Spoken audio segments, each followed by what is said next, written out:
Hi, I'm Paul Trudelle, And I'm Doreen So. and you're listening to Holland Estates, episode number 547.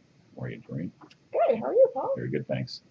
So we thought we'd spend a bit of time today talking about the concept of mutual wills and reciprocal wills and what the court will look at when determining whether a reciprocal will is in fact a mutual will, and what the consequences of the mutual will finding are, and also steps that people can take and planners can take in order to ensure that mutual will issues don't become litigated and that there's some certainty as to what's going to happen to people's estates when they pass away. Right.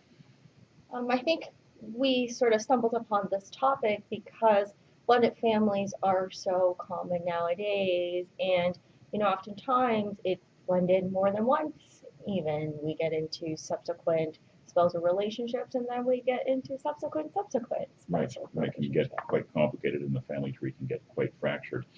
We often see mutual wills in cases where there's a second marriage for both spouses. Right. Both spouses have children from a prior marriage, and the spouses want to provide for their surviving second spouse, but they also want to make provision for their own children as well. Right. And mutual wills are often a way of doing that. So under a mutual will, they're more than just mirror wills. They're mirror wills with a kicker. The mirror will, so the will will provide that everything goes from the husband to the spouse, the wife, or the wife to the husband, or however the family may be. And when the second person dies, or if the spouse is predeceased, then the estate of that person, the survivor, will go to not just their own children, but their spouse's children as well. So it's a way of ensuring that both branches of the family benefit. That was the case in the decision of Rammage and estate of Roussel, which we'll post a link to. It went to trial in January of 2016. There was two spouses, Alf and Ruth. That's right. Both were previously married. Alf had two children, Ruth had two children. They made mirror wills that provided for each other, and upon the death of the survivor's estate would go to all four children, so their own children and the two children of their predeceased spouse, whoever that might be. Alf passed away in 2009. Ruth went out and made a new will in 2010. After receiving all of Elf's estate under the wills that they made together in 1998. Right. The new will that Ruth made only provided for her two children, leaving Alf's two children out in the cold. Yes. And that's what gave rise to the litigation there.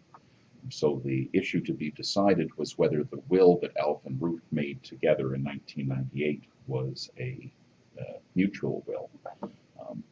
If a mutual will is found, then the courts will say that the second to die is not able to renege or change the terms of that prior will. Right. Because they've received the estate on the understanding of the spouses that they get the estate, but it's going to be divided amongst all of the children. Right. And the court feels that if that agreement is found, it's unconscionable for the second spouse to make the change. Right. Or rather, while both spouses are still alive, you can both still make changes as long as you have the consent of the other person. Right. But obviously, with this particular case, the timing is a little bit damning, I would say. Elf died, I think, February of 1 year, and then by January of year 2, Ruth had made her second will. Right. So the court looked at the test for finding a mutual will, and you need more than just a moral obligation or a loose understanding of what you expect will happen. Often we see written agreements, either in the will or separately, saying that the will is a mutual will, and the terms can't be altered after the first to die. That wasn't found here. There was no written agreement in the will or separately. So the court looked at discussions that Alf and Ruth had, or what they told the children, and considered whether that was enough to have that finding of an agreement not to vary after the first to die.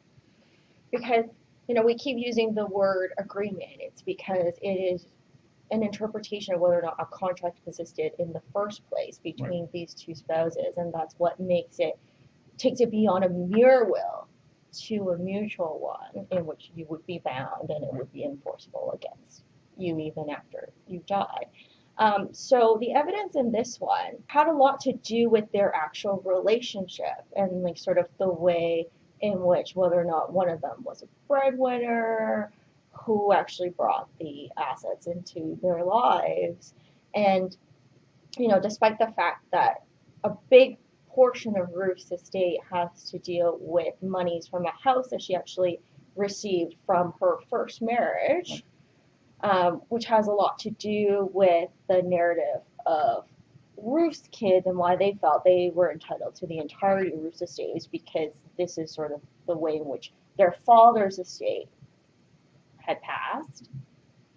But the court also looked into how Alf was the one who was working, and a lot of his income was applied towards expenses for the home, paying down the mortgage, even though title on the house stayed with Ruth. Right. Cool. So Ruth was able to keep her estate that she got for her husband by reason of Alf's working and contributing and paying for the expenses. So he wasn't able to amass an estate, whereas Ruth was able to keep hers based on the way they lived. There was also discussions that Alf and Ruth had with their children, in that so they both, the children were told at different times that they would be provided for and that the estate would ultimately pass to them. Yeah. We've seen that in other cases, and that in many cases it's not enough to get over the moral obligation or what you expect will happen stage to actually finding the agreement. But in this case, it was enough to for the court to say that yes, there was an agreement not to bury the will afterwards. Right. And I think, I think a key piece of evidence is also that for one of the children, for Ruth, her evidence was that if hypothetically Alf was not the first to die, their mother actually passed away first, and how they would react if Alf had changed his will. That child actually said no, that would not be enforceable. Alf would be stuck with the will that he made with their mother. Right, and I think that struck a chord with the judge, and the judge felt that it was unfair for that child to be able to take one position in one set of circumstances and another one if the roles were reversed. That's right. So I think that was very important evidence from the judge's point of view here.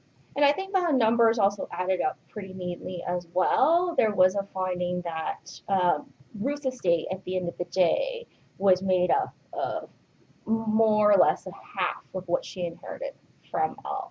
Right. And then so the outcome then being the mutual will stands and Ruth's estate then became divided into four amongst all four children. Yeah. There was the court looked to evidence from the solicitor, and if there was any evidence from the solicitor as to what was discussed, and it turns out that the solicitor didn't discuss with Alf and Ruth whether this was going to be a mutual will or not, and what would be the effects if one was to die, whether the second one could change their will, or would they be bound by the will that they made together.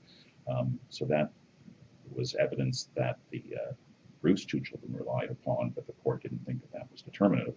I think just from a takeaway, and we were talking about this a little bit earlier before we went on air, that may be something that the parties should think about.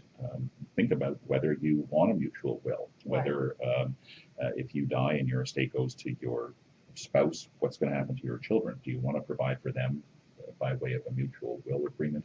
Can you get that agreement with your spouse to have the mutual will? And if not, maybe you want to go some other route by establishing a spousal trust or something like that. Similarly, it may be that you don't want a mutual will to exist. Even though you told the kids, well, I expect that it's going to go to all of the kids.